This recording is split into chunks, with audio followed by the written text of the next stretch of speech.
Hello everyone, welcome to my channel Fashioniksha.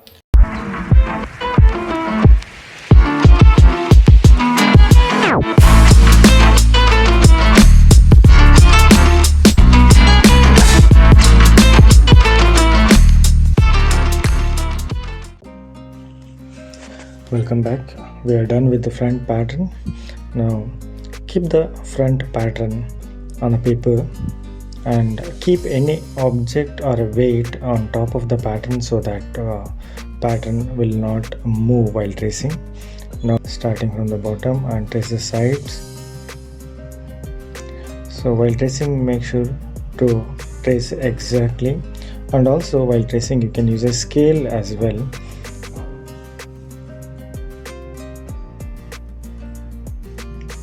And now I'm using a straight scale at the shoulder. In the same way, you can use a curved scale at the side seam or the side part when you are tracing it out, and that makes our work easier, and also the tracing lines will be accurate and neater.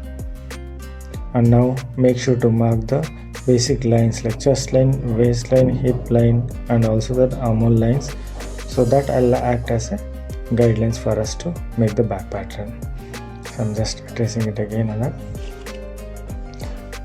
And now from the shoulder, so as we already traced out the front pattern, from the shoulder line, that highest point of the shoulder, draw a line towards the center back, a straight line, and from the shoulder line mark 1 inches above. Make sure that 1 inches you're marking it accurately, and draw a line which is parallel to the front shoulder slope line. And now just from the highest point of shoulder, square up 1 inches above by joining the back shoulder slope line.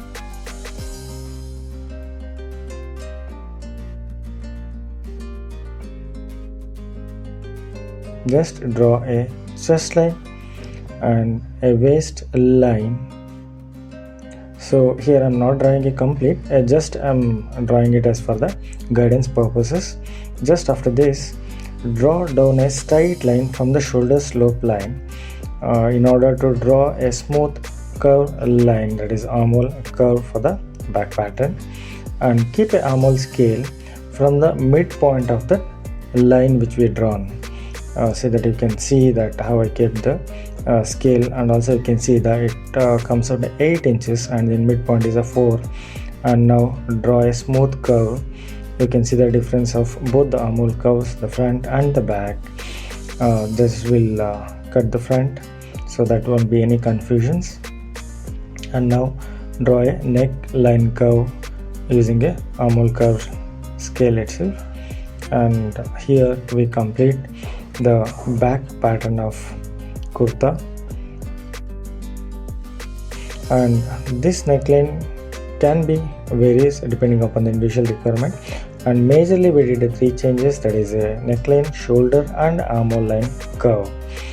And now make sure to mark the terminologies, that is a grain line, back,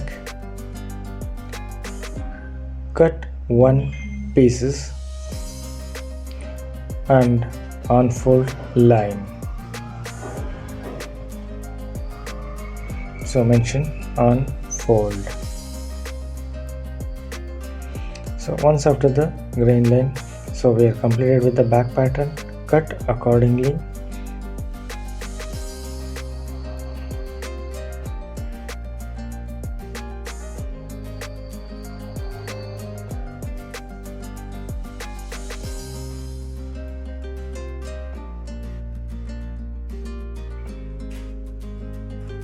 Now you can see front and back pattern. I just kept the front on top of the back and folded the 1 inch shoulder which I given at the back, and this gives a balanced fall on the body, and it will not be like pulled at the back. So usually some of the kurtis which fall back after wearing, so that problem will not be there. And now mark the slit point. This is the final look of the kurti pattern, the front and back that you can see. Now after making the pattern, I have traced it on the fabric and along with the seam allowances. In the pattern I didn't give any seam allowances, I just added the ease allowances to make the pattern. And after tracing of the pattern, I given a seam allowances. At the bottom you can see 1.5 inches which I have given at the bottom, and the side 1 inches, and at the seam, at the armhole I given 0.5 inches, and 0.5 inches at the shoulder, and 0.5 inches at the neckline. So the side usually it's based on the individual requirement.